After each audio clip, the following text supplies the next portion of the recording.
So hi everyone, welcome to another week of Celebrate Recovery Online. We're so glad you joined us today. Hey, we have got an amazing video. It's kind of a tough topic, but it's definitely one worth thinking about. So I really hope you enjoy the video, and we'll be back in a few minutes. We'll see you later.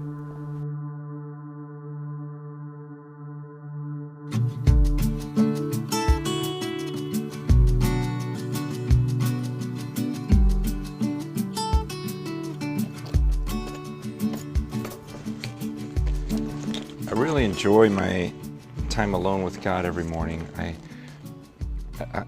like everyone else, I enjoy reading books or getting together with other Christians or even listening to sermons, but there's just no replacement for my time with God when it's just He and I actually believe that He's communicating with me. Like I'll be reading the Bible and things will jump out to me, and I'll just feel like He's speaking directly to me. And the thought of prayer, and now I'm speaking directly to Him, and it's this relationship. It's like nothing else. The Bible says in Colossians 1, verse 16, it says that I was made by Him, but I was also made for Him. And I think about that word "for," like, okay, there's a reason why I exist. I was made for Him, and it's similar to Ephesians 2:10, where it talks about how I'm His workmanship, and I was created for good works that He determined beforehand that I should walk in them. So even before He made me, there were these things that I was made to do. And sometimes when I pray in the morning, I say, God, show me today. I know there's a reason why I exist, and it's not just this weird, okay, there's a purpose to my life, but there's a purpose to this day. And I say, God, okay, so as I go about my day, show me what I'm supposed to do. And it's amazing how different the day seems to unfold. I mean, in a real way, like things just happen where I go, wow, I think that was part of my purpose today. Like, this is what I was made for. It takes effort to hear from God in the morning. Like sometimes I'll notice I don't really put a lot of effort or thought into my time with God, and maybe I rush through it. Because it takes work. Like I really have to think and clear my mind of everything else, and I need that in the morning. Because it seems like once you start your day, there's so much noise and racket and voices and everything else and all these different influences, and some people feel like, well, my day's so busy, I don't have time to just sit and quietly and just focus on God. And yet in my mind I think, well, you don't really have time not to. I mean, how can you afford not to think about God? We all will make statements like, I know I'm not guaranteed tomorrow, but I mean, how people really live that way and really think, okay, I want to know, I want to hear from God, I want to be close to Him, because this literally might be the day that I see Him.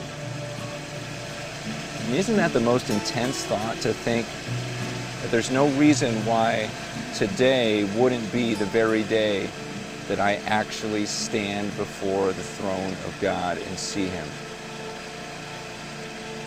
What if this was the day that you actually saw God?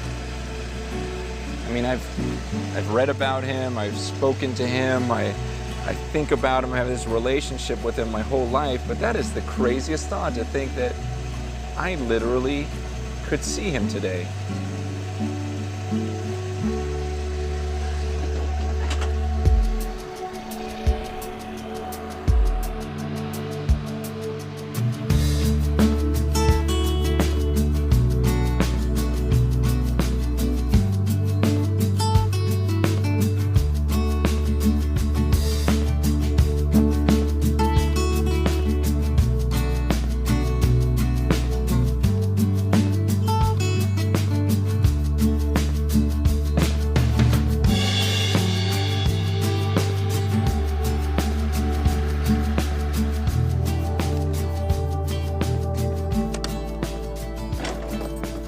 I was thinking about this time when, this is going to sound really weird, but I was invited to go to an autopsy, okay, to watch an autopsy take place. And I couldn't go But a friend of mine actually went, and he was telling me about it, and he was saying how it was absolutely the most disgusting thing he had ever seen in his life.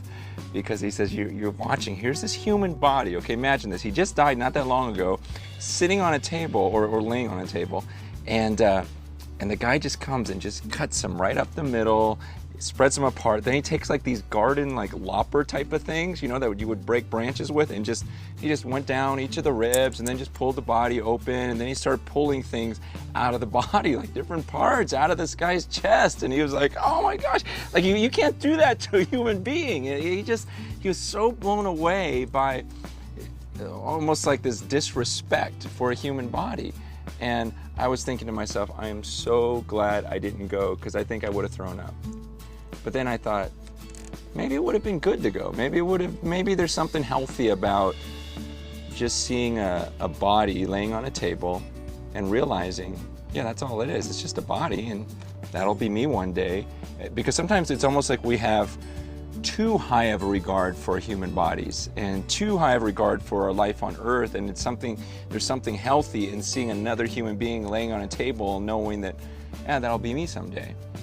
And I know I'm broaching a subject that some would say is maybe taboo, or we just shouldn't talk about this, or it's kind of morbid, but King Solomon said in Ecclesiastes 7 verse 2, he says it's better to go to a house of mourning. He goes, it's better to go to a house where people are mourning someone's death. It's better to do that than to go to a house of feasting where everyone's just celebrating and laughing.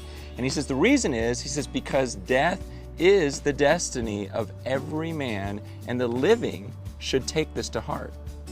He says we should be in places where there's death and where there's mourning. He goes, because we who are living need to realize, oh, that's going to be me one day. And he says it's good. We have to take this to heart. We have to think about it. In your groups, I hope this doesn't sound disrespectful, but I think it would be good for each of you maybe to talk about some people in your life who died abruptly. I know we all kind of die unexpectedly, but just some people where you were shocked, they passed away, and maybe talk about some of their achievements, things they did while they're on the earth, but also be willing to talk about some of their regrets. Maybe you had an opportunity to talk to them at the end of their lives. I mean, what an honor. And maybe they shared with you some of the things they wish they had done differently. It is so important to learn from people like that. And then after you do that, talk about your own life and talk about, what if today literally was the day you came before God? What would you regret? And don't just talk about it, and don't just say, oh, I need to change this because I don't want to end my life this way. I mean, talk about things you can change today. Say, you know what, this is what I want to do because I don't want my life to end this way. I know this would be a regret, so I will change this literally. I will do this today. And share that with the group, and then hold each other accountable on these issues. So, you know, Steve, he asks a good question there. If you were to die tomorrow or today, would you be ready to meet your Maker? Would you be ready to meet God face to face? Do you think that you're done, that your life is fulfilled? I think I would be in awe. Oh, I'd fall on my face, but... I think I would be, I don't even know what I would say. But do you feel like your life would be ready to be finished? Yes, I do. Yeah? I'm ready. I'm ready. I'm so... Man's world is not... Not where we're supposed to be, that's for certain. Man's world doesn't really... But you know, he talks about, you know, I mean, like we all know that, you know, we're Christians, we've given our life to Christ, we've been baptized, we've done the whole thing, you know, and we know where we're going. But is the time that we've spent here been worthwhile? Have we used that time to further God's kingdom? Have we used that time? Is there anything in this life right now that you would change to make you feel like you were completed? Honestly, I feel completed now. There are a few things that I wish had been changed a little bit, like my mom and dad when they passed away. That was pretty sudden. He did talk about sudden deaths and how that affects us, yeah. My brother was really sudden, and was very unexpected, and an overdose, and my mom finding him overdosed and dead, and all the way it all came about. You know, it was 3 years in a row that we had deaths in our family, and yeah, I mean, it was just right back to back to back, and so it was, if I could change anything about where God has sent us and about where we've had to go, that would be the one thing that I would change, is to have Dad and Mom and my brother Rob here still. That would be, because I think that he would really enjoy this. Yeah. You know, I miss your brother desperately. I mean, he was a very big part of our lives, you know, and I feel like with his sudden passing, like there was unfinished business with him. You know, like there was so much more we could have done. And as far as like helping him or just letting him know how much we loved him. And I know that with your mom and your dad, we had the opportunity to make those goodbyes and to kind of close that chapter. But with your brother, we never really got that chance to say that last goodbye with him. And I wish that had been better. I wish that we had done better in communicating and showing our love for him in our day-to-day thing. And, you know, but it made me a better person for it, because now I know to let people know how I feel about them, and to make sure people know that how much I care. And, you know, even though that's a hard thing for me to do, I try to do it to make sure that people know that if my day was done, then not only would I get to meet my Maker, but my family and my friends would know how much I had loved them. Well, and I think that that's one thing that really changed in our lives, is knowing that, and knowing to keep telling that, because of the suddenness of those deaths. Even the suddenness of your mom's death was still, I mean, it was out of the blue. I mean, I don't know if you can actually plan a death, but, you know. No, it's not planned usually. But there's not, I mean, it seems like that all of the deaths in our family were pretty, one minute you were here, the next minute you're not, you know, kind of thing. And my brother was pretty, I feel like that if he had been around today, we could have saved him a lot more than what he, in his struggle in life, because we would have known better how to deal with addiction, that's for certain. Yeah, because he was definitely that. You know, one of the things that Francis Chan talks about is, and he's talking about the autopsy and being there with people in that moment. And I have to say, that's one of the things that I'm blessed with. In my job, I have had the privilege of sitting by and holding somebody's hand through that last moments in life.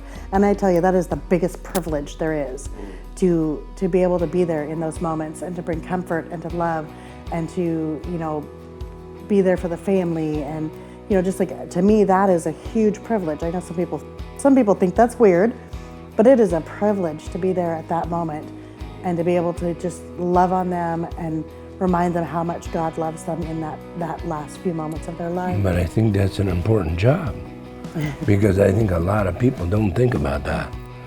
And I think if more people thought about that, then there'd be a lot better world out there. I mean, if you were ready to go meet your Maker today, there'd be a lot more people. You know, if you live that way, how much better would the world be? I mean, it would be, how much better would your life be? I mean, you know, that's...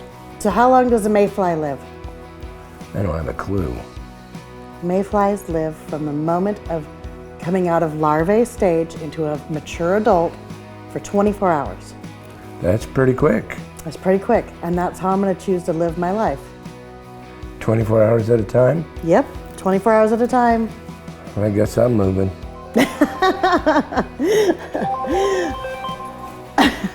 So with that phone call, folks, we will see you next week. God bless. Know we love you, and we'll see you later. Bye. Bye.